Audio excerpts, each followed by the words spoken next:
ক্ষমতায় আসার 100 দিনেই বিজেপি নেতা বিবেক ত্রিপাঠীর দাদাগিরি। দেখুন সেই ছবি। খাস কলকাতায় গুপ্তা ব্রাদার্সের দোকানে গুন্ডাগিরি বিজেপি নেতার।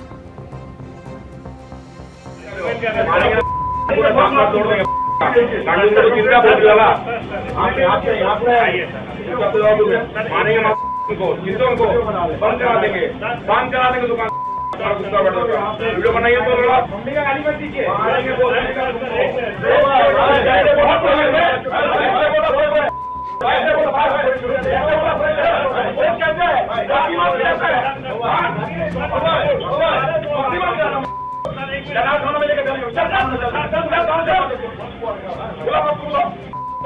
माफी मांग खिलाते हो ताकि खिला रहे हैं, देखो तो कोविड हो जाएगा। आर्गुमेंट करता है, तुम तो अभी आर्गुमेंट कर रहे हो, पूरा मामला तोड़ देंगे। कानून को चिंता बोल दिया मानेंगे उनको, चिंता उनको बंद करा देंगे दुकान। वीडियो बनाइए तो गाली मत दीजिए।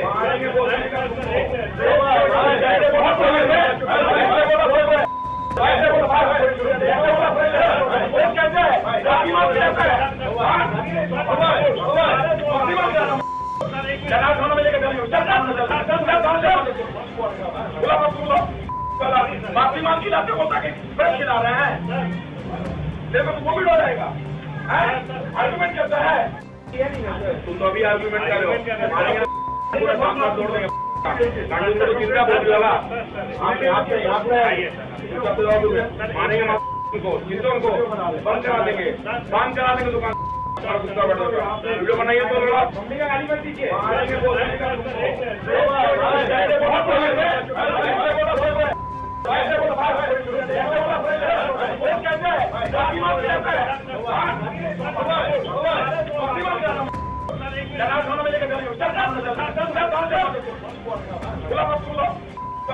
माफी मांग खिलाते हो ताकि खिला रहे हैं। এই মুহূর্তে আমাদের সঙ্গে রয়েছেন আমাদের প্রতিনিধি সন্দীপ সরকার। সন্দীপ, একেবারে গুন্ডাগিরি এই বিজেপির যুব নেতার, সেই মুহূর্তে ঠিক কি হয়েছিল? দেখো, এই ঘটনাটা ঘটেছিল যেটা অভিযোগ জমা পড়েছে কড়েয়া থানাতে, সেটা হচ্ছে যে বালিগঞ্জের ওই মিষ্টির দোকানে বিবেক ত্রিপাঠী বিজেপি নেতা, বালিগঞ্জ মন্ডল 1-এর বিজেপি নেতা বলে তিনি পরিচয় দেন এবং তিনি বলেন যে তিনি নাকি মন্ডল 1-এর সভাপতি। এই পরিচয় দিয়ে দোকানের ভেতরে তিনি আসেন এবং তার সঙ্গে তার এক সঙ্গীও ছিলেন। ঘটনার সূত্রপাত হচ্ছে মিষ্টি খাওয়াকে কেন্দ্র করে। মিষ্টি পছন্দ না হওয়াতে এই গন্ডগোলের সূত্রপাত, এমনটাই অভিযোগ করছেন যারা দোকানের কর্মচারীরা রয়েছেন। এবং মিষ্টির মান নিয়ে প্রথমে সমস্যা শুরু হয় এবং তারপরে সেই সমস্যা গড়ায় তর্কাতর্কিতে। এবং অভিযোগ যে সে সময় এই বিবেক ত্রিপাঠী তিনি দোকানের যিনি কর্মচারী রয়েছেন এবং দোকানের যিনি ম্যানেজার রয়েছেন তাদের উপরে চড়াও হন, মারধর করা হয়। সিসিটিভিতে যেটা দেখা যাচ্ছে যে মারধর করা হচ্ছে এবং তারপরে দোকানের ওই এক ম্যানেজার তার এই মারে তার আঙ্গুল ভাঙে এবং এই ঘটনার পরপরই কড়েয়া থানাতে অভিযোগ দায়ের হয়েছে এবং সেই অভিযোগের ভিত্তিতে তদন্ত শুরু করেছে কড়েয়া থানার পুলিশ। এবং যখন এই ঘটনাটি ঘটছে সেদিনই ছিল শুভেন্দু অধিকারী মুখ্যমন্ত্রীর এখানে তিরঙ্গা যাত্রা।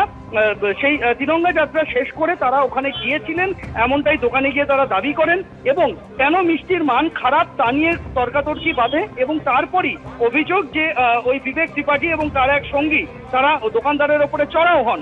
এই ঘটনার পর কড়েয়া থানাতে লিখিত অভিযোগ দায়ের হয়েছে। পুলিশ 3টি ধারায় এফআইআর দায়ের করেছে, তবে 3টি জামিনযোগ্য ধারা।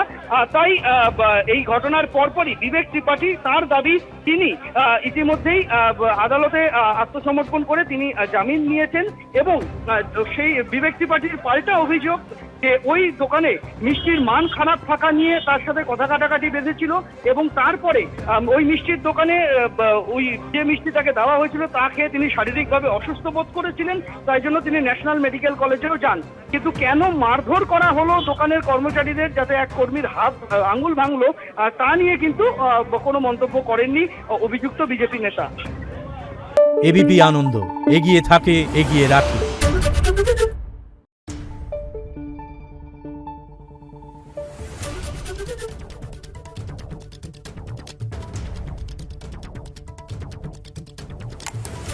রিপোর্ট।